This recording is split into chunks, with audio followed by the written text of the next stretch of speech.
Hey guys, welcome back.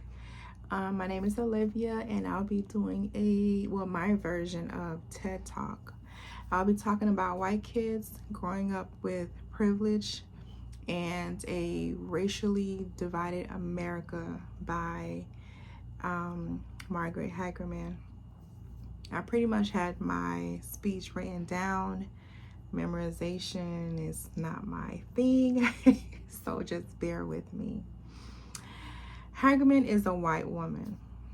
She is a sociologist in her mid to late 20s, and she was interested in how children of affluent parents make sense of race and racism.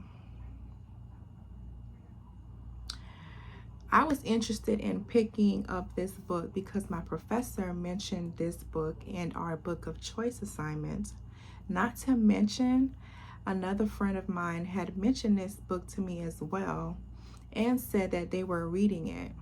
And it had been on my list, honestly, before my professor had mentioned it, but it got bumped up when my professor actually mentioned it.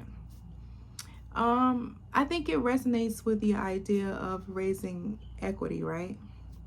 So my definition of raising equity is that we need to be thinking about how kids understand, analyze, and transform systems of oppression, and we need to be intentional about that. And we need to raise all kids, honestly. We need to raise equity with all kids, but especially with white kids. So this book was interesting to me because if we can understand how children of affluent white parents understand and make meaning of race, they're likely to be in position of power and positions to change systems that they grow up, when they grow up, correction. So to understand how they developmentally begin to make meaning is important. In this book, Hagerman gives us the data from one of her research studies. She follows 30 families over a year, interviewing the kids and the parents, and she does things like take the kids to activities, or she'll go to their performances. She really tries to be that fly on the wall so that she can catch the comments that are made, the questions that are asked, and the conversations, pretty much. Sometimes spontaneous, sometimes not. That happens with kids. She chooses to focus on families with middle schoolers because middle school is an important time developmentally in how kids begin to make meaning and understand themselves and their place in society. So what she found is maybe a little bit of what we might expect, but it's always good to have data, and it's really fun to have qualitative data. So the interview data from the kids and the parents to back up what we might think is happening. So one thing she found is kids who are at hyper segregated schools, like really homogeneous, very white schools, they didn't think about race or racism. They didn't even think it was a problem. Like, they didn't think racism happened anymore. They talked about it being in the past when some woman, Eleanor Roosevelt, sat down on a bus. Like, they didn't have the information to even accurately understand the historical pieces of race and racism. And they certainly didn't think it was around now. Now, one of the schools in particular had put a ban on the word racist because the kids were using it here and there, and they put it in the same category as slurs against LGBTQ folks. So it was like the word was like, it was like a word that you don't say. And I thought that was interesting because it's like, well, what do you do when someone who is actually being racist, right? But in their minds, we're post-racial, race is not important.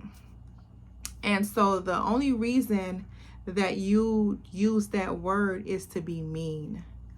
And if we think about this idea of our society wanting us to be colorblind, to minimize the importance of race and not see it, not talk about it, it makes sense in that context, but it's just like a bubble that I'm not in. And so it was fascinating to hear how the ideology was manifesting itself. The kids in the more diverse schools, they had more of an understanding of race and racism.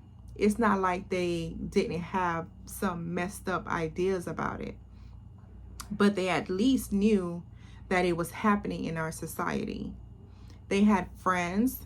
Some of them had friends who would share their experiences, and they understood that it wasn't just about the individual acts. They understood that it was also about structural things. One example some of the kids in the diverse schools gave was how teachers would pick on kids of color. Like they would notice the other kids would do the same thing, but the kid of color would get in trouble or get a detention. And so their awareness and willingness to question what was happening, it was more common. They were doing it more often. For example, the kid in a more diverse school asked questions like, I wonder why there aren't as many kids of color in the advanced classes.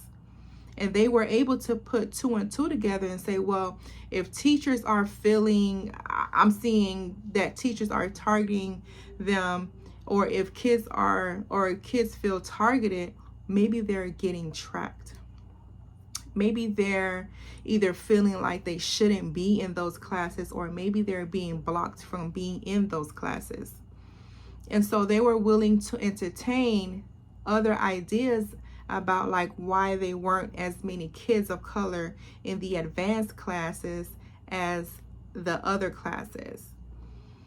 Kids at the predominantly white school, they didn't wonder why kids of color weren't in the advanced classes.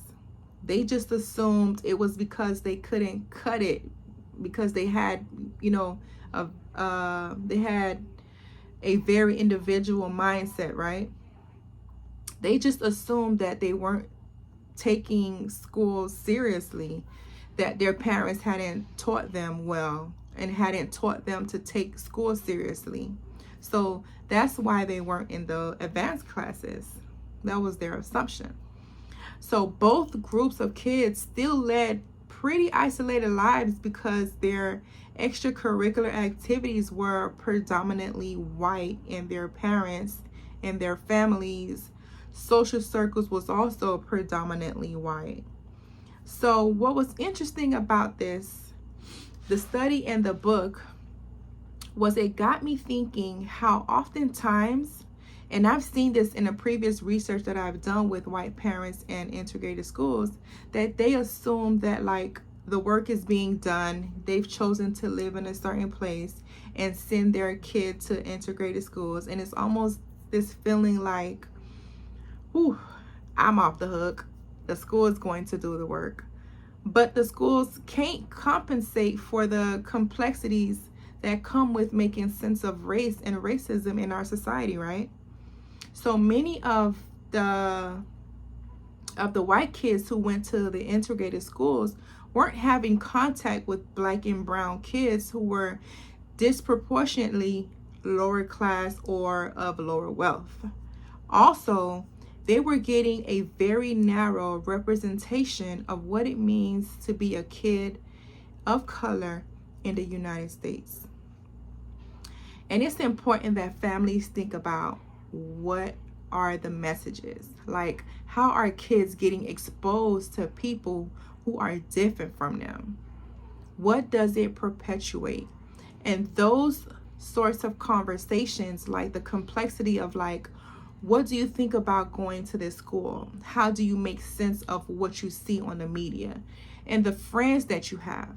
Like, those are the conversations that I want to work to support parents in. I want to support parents in not just plopping their kids in integrated schools and spaces and feeling proud of themselves, but like having the real conversations about what does it mean? Like, what does that mean? How do we make meaning of it? How do we make sense of it? What does that mean about you and your positionality and your location? And of course, we don't always use those big words with kids to engage them in conversations because it's important. And one of the things I think Hagerman does a really good job of in this book is reminding us that kids aren't like empty vessels that we just pour things into. They are also a part of the socialization process and sometimes pushback. They're talking to each others as kids, as siblings, and so we also have to remember that as adults, we need to be talking to our kids because they're not only listening to us, they're listening to other people and other influences in the world. Reading this book made me feel validated in the idea of raising equity, that it's an important endeavor, and that white parents in particular and white kids have lingering questions that are not always sure about how to make sense of current racial climate, or some are so certain that it doesn't mean anything. And to even mention race or racism is an issue. So I had a hunch that it was happening. It was refreshing, in a sense, validating, and sometimes enraging to see it all in one place. As a person who lives in a very hyper-segregated city with hyper-segregated schools, it gave me a lot of food for thought, right? And so I think what all of us can take from this book is that we all need to be raising equity. So this is focused on white kids and white families, but we all need to be thinking about how we intentionally raise kids to understand the systems that are happening around them. And so I'll end with this quote, actually from the book, that I feel like sums up what the book talks about, or the findings of the book. So white parents can and do play a role in subverting white supremacy. White families can be a space for this radical work, and white parents who set up their children's lives such that their kids are equipped with both the language to directly name racial injustice and the experience to actively resist it can play a powerful role in making our society more equal. I think as adults in the lives of kids, we all can play a role in raising equity so that our kids can understand, analyze, and ultimately transform systems to create a more equitable society. Again, my name is Olivia Sestine, and this is my TED Talk.